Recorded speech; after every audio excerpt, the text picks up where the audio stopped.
Hi guys, got another build for you here. This one is, well, it's for Guild Wars 2, it's for the Necromancer, and it's continuing our leveling builds.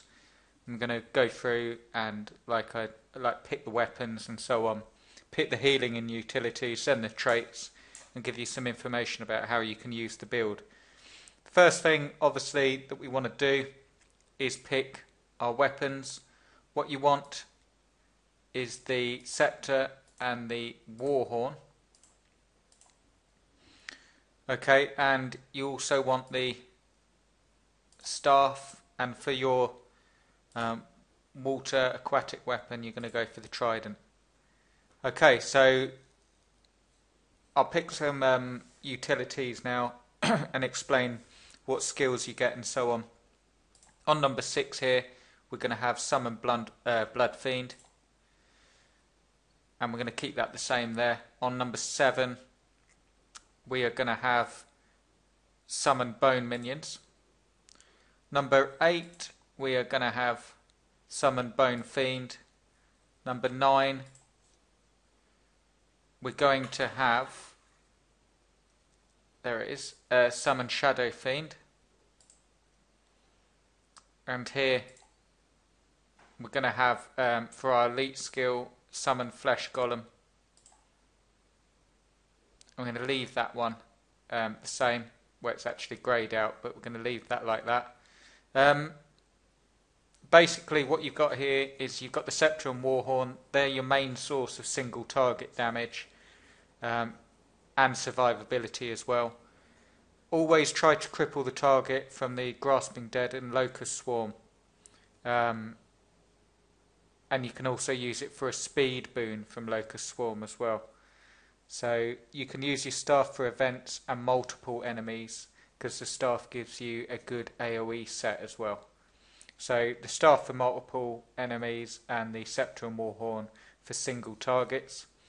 Now your healing and utilities, you've got Summon Blood Fiend. It's basically you get a large amount of healing damage and a moderate cooldown for that. You can change your utilities around depending on what you're facing, but you've got Summon Bone Minions. Summons 2 small minions that do a small amount of damage, and the skill can be activated to force them to explode as well. You've got Summon Bone Fiend. It's a ranged damage minion. It can be activated to have the Bone Fiend immobilize this target as well. Could stop you getting overwhelmed.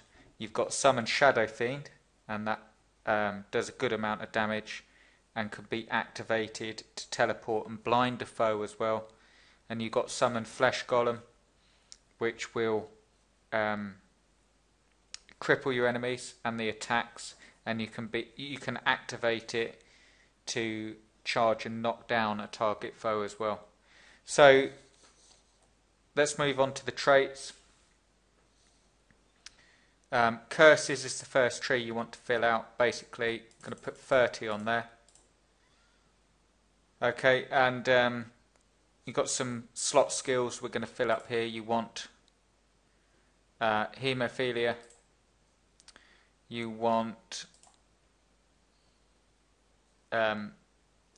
Banshee's Wail.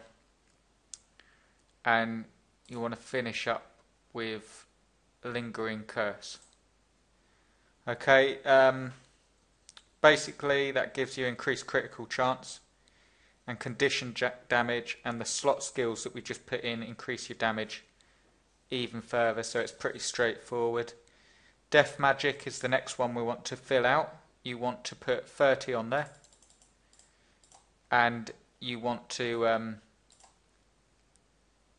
pick Minion Master as your slot skill there.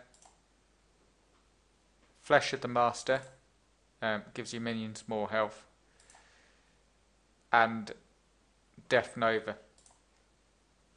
Okay, basically it increases your toughness and boon duration, and as you can see, all of these slot skills focus on buffing your minions as well to make them stronger. Now the final tree you want to fill out is Blood Magic. We're just going to put 10 on there, and we're going to pick vampiric precision, and basically it gives you more survivability. I mean, as you can see here, siphon health whenever you critically hit. So when you critically hit a foe, you will also get some health, and it actually drains quite a substantial amount of health from the enemy as well, so it keeps you in the game and works very well for the Necromancer to up your survivability a bit. So as I say, this is a level 80 build. I will do a breakdown of as you're leveling, so you can follow something as you're leveling, but this is the build that you want to end up with, and it will give you a very strong leveling build. Okay guys, I'll see you in the next video. Cheers.